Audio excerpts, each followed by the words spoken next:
Tranquilo? Bom, esse é o primeiro episódio da nossa série Eu Escolhi Esperar, que eu estou fazendo com a minha amiga Esther Bastos. Mas no caso ela não gosta de ser chamada de Bastos, ela gosta de ser chamada de Lima, então vai ficar Esther Lima. No nomezinho aqui dela também, eu acho que tá aqui embaixo, né, gente? Não sei. Bom, e como eu vou iniciar isso aí, a gente precisa primeiro entender por que é difícil esperar, né? Porque assim, não tem como a gente escolher esperar se a gente não sabe o porquê e principalmente se é difícil, né? Porque a gente gosta das coisas mais fáceis assim, então quando é difícil a gente, né, dá uma desistida no meio do caminho. Bom, uma das coisas que tornam o Eu Escolhi Esperar muito difícil são as cobranças que tem ao longo da nossa vida aí. Porque desde que a gente é bem pequeno assim, a gente já ouve umas frasezinhas de já tá namorando, já beijou, não. Tem umas frasezinhas assim meio constrangedora, meio negócio que você não quer responder, mas todo mundo pergunta. Principalmente em um jantar de família, em um Natal, e você nunca sabe a resposta, entendeu? Bom, e aí nisso tudo, nessas perguntas todas, parece que estar sozinho é algo muito difícil. É algo muito complicado, você não tem ninguém pra namorar e tudo mais. E isso aí é uma dos pontos de por que é difícil esperar. Mas dentro disso tem outras coisas. E um outro ponto é a falsa liberdade sexual. Bom, a liberdade sem responsabilidade não é liberdade, é libertinagem. E o que é libertinagem, Maria Eduarda? Bom, libertinagem é sem vergonheza, é indecência de costumes. E se a gente for lá em 1 Coríntios 14:40, a gente vai ver Paulo dizendo para que a gente tenha ordem e decência. Então, quando a gente tem indecência, a gente está indo contrário às escrituras, né? E o que é liberdade? Bom, eu expliquei o que é libertinagem, agora a gente vai explicar o que é liberdade. Liberdade é não sair fazendo o que queremos. Liberdade é o poder de escolher o que é melhor para nós. A gente tem o costume de achar que liberdade é você fazer o que quer, na hora que quer, como quer e com quem quer. Então, a gente acha isso o tempo inteiro. Às vezes até na nossa casa a gente tá lá e a gente pede, mãe, posso sair? Pai, posso sair? Ele fala, não. A gente fala, pô, sou preso, sou escravo dentro dessa casa que eu não posso ir pra lugar nenhum, né? Mas não, isso não é liberdade. Querer poder fazer o que você quer na hora que você quer. Liberdade é o poder que você tem, que a gente tem, de escolher o que é melhor para nós. E todos nós temos esse poder. Todos nós somos livres para isso. A partir do momento que a gente consegue entender o que é melhor pra gente, né? Porque aí quando a gente não entende é uma confusão só. E essa liberdade, essa falsa liberdade, ela gera consequências na nossa vida. Assim como tudo que a gente faz geram consequências na nossa vida, a falsa liberdade sexual também gera. Só que no caso da falsa liberdade sexual são consequências ruins pra gente, que trazem marcas, mas não marcas boas, né? E a maior prova disso, que essa falsa liberdade é uma fraude e que essas consequências deixam marcas ruins na sociedade, eu vou dar um exemplo claro aqui, eu acho que alguns devem saber, né? A nossa ministra aí, Damares, ela iniciou uma campanha. Gente, eu sou muito ruim em política, mas eu vou tentar não errar muita coisa aqui. Ela iniciou uma campanha onde o objetivo era o Eu Escolhi Esperar. Era ensinar as pessoas o que é escolher esperar e ensinar isso dentro das escolas. E aí, depois disso tudo, teve uma confusão só, porque muita gente começou falando disso na internet e que era algo ruim, porque ela queria obrigar as pessoas a escolher esperar e nem todo mundo quer esperar. E aí eu tava na casa da minha tia lá vendo televisão e começou passando Malhação. E na Malhação teve um capítulo específico falando sobre isso. Só que eles não falavam disso de uma forma boa. Eles falaram assim, caçoando mesmo da campanha, sabe? Falando que era algo muito ruim isso. Tinha uma turma que falava que era bom e tinha uma turma, que era a que mais aparecia, claro, que falava que isso era horrível, que a gente tem que ser livre, que o corpo é nosso e a gente faz dele o que a gente quiser. E isso é uma consequência que a falsa liberdade sexual gera nas nossas vidas. A gente precisa, antes de tudo, entender que Liberdade não é fazer o que a gente quer, mas entender as nossas escolhas e entender o que é melhor pra gente.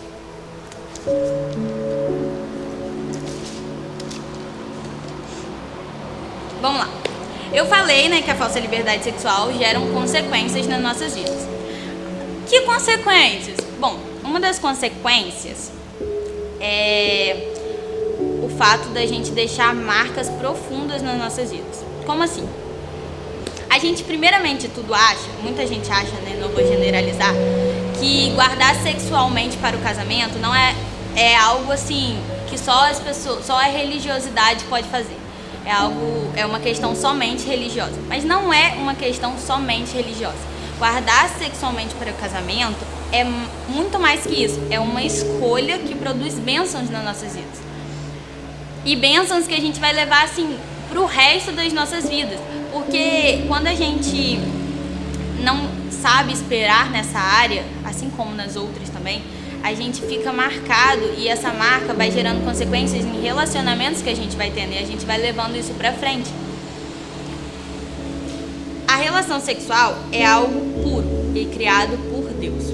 Bom, agora vocês estão vendo que a gente está entrando em algo mais profundo. Por quê? Porque escolher esperar não é somente o fato de você escolher esperar para ter um namorado. É o fato de você escolher esperar muito mais que isso. Então a gente não espera só por um namorado, a gente espera, depois que a gente começa a namorar, a gente tem uma outra fase de escolher esperar, que é o guardar sexualmente para o casamento. E, bom, quando eu vi, né, é porque a gente tem um livro e a gente tinha que estudar esse livro e deixar Deus falar com a gente. E aí, chegou nessa parte e eu falei, caraca, não vou falar disso não. Tem condições de eu falar sobre isso, desse assunto, como que eu vou falar sobre isso?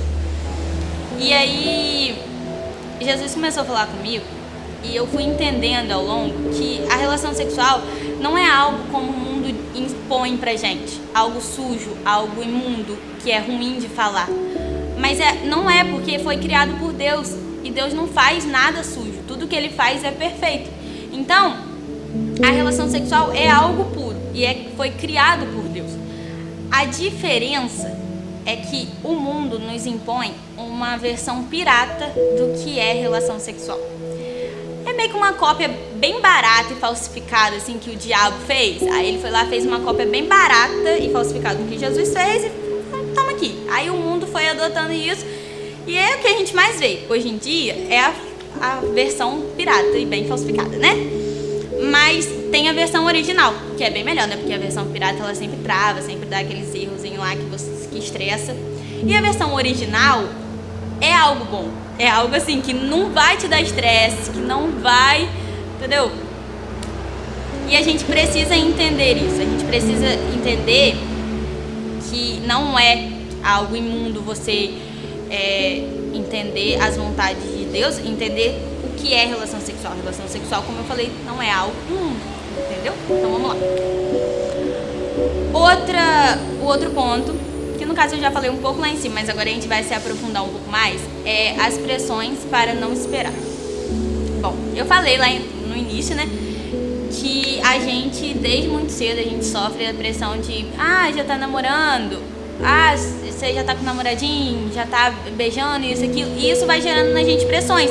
Porque você pensa, pô, caraca, minha prima tá namorando, sei lá quem tá namorando, eu preciso namorar também. Na minha família inteira tá perguntando se eu tô namorando, eu preciso dar uma resposta. Então, desde muito cedo, nós somos incentivados a ter alguém. E isso gera uma barreira inconsciente na nossa vida, porque gera algo que a gente precisa, que parece uma necessidade, assim, que se a gente não namorar, a gente não vai ser ninguém. Mas não adianta o corpo querer esperar se o coração tem pressa. Bom, eu tava falando lá em cima, né, sobre a relação sexual, sobre se guardar para o casamento. Só que não adianta nada você entender o ponto lá de cima e se guardar sexualmente se o seu coração tem pressa. Não adianta nada você falar, então tá bom, eu entendi que a relação sexual é algo puro, então eu preciso esperar. Mas o seu coração tá com pressa de ter alguém e de entrar em um relacionamento e se envolver com alguém. E em Provérbios 4:23 diz que o nosso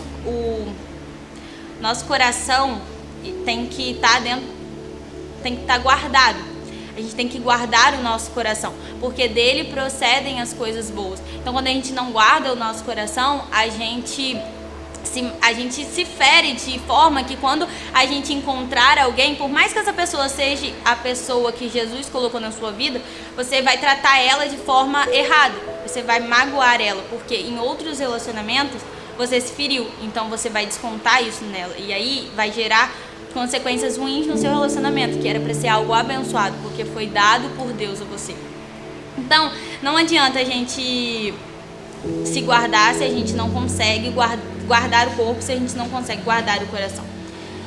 Uma frase que me marcou, assim, que eu li e eu achei assim, caraca, foi a seguinte: nada de valor pode ser imediato.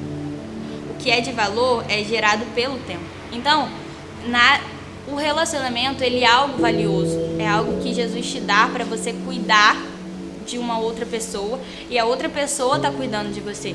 Só que para você cuidar de uma outra pessoa, você primeiro precisa cuidar de você, você precisa estar bem com você, porque não adianta você não estar bem com você e querer cuidar de uma outra pessoa.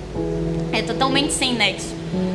E com tudo que a gente tem de valioso, tudo, vamos supor, uma joia que a gente tem muito cara e que, caraca, tive que juntar dinheiro um periodão para poder comprar essa joia. Você vai guardar ela com muito carinho, muito cuidado. Você vai usar ela assim com todo o cuidado do mundo. E assim é a nossa vida. A gente precisa guardar ela com todo o cuidado do mundo, porque é algo valioso. E isso, tudo valioso, é gerado pelo tempo. Então nada de valioso você vai comprar assim, nada de valioso você vai ter assim. Como eu já falei, um relacionamento, ele é valioso. Então você não vai ter em um estralar de dedos, porque antes de Jesus te dar um relacionamento, ele primeiro vai tratar você, para quando você encontrar a pessoa que ele colocar na sua vida, você saiba cuidar dela, assim como Jesus cuida dela. Porque a gente, na Bíblia diz que a gente precisa cuidar não diz sobre o namorado, mas diz que o noivo precisa cuidar da sua esposa como Jesus cuida da noiva.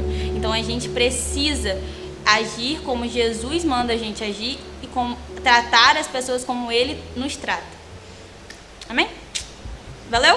Então, é isso. Vai ter próximos capítulos, não acabou aqui, porque esse é o primeiro capítulo, então tem outros, a gente vai até o capítulo 7. Então tem muita coisa ainda para acontecer, muito assunto pra gente tratar com vocês, muitas dúvidas que vão ser tratadas em outros capítulos também.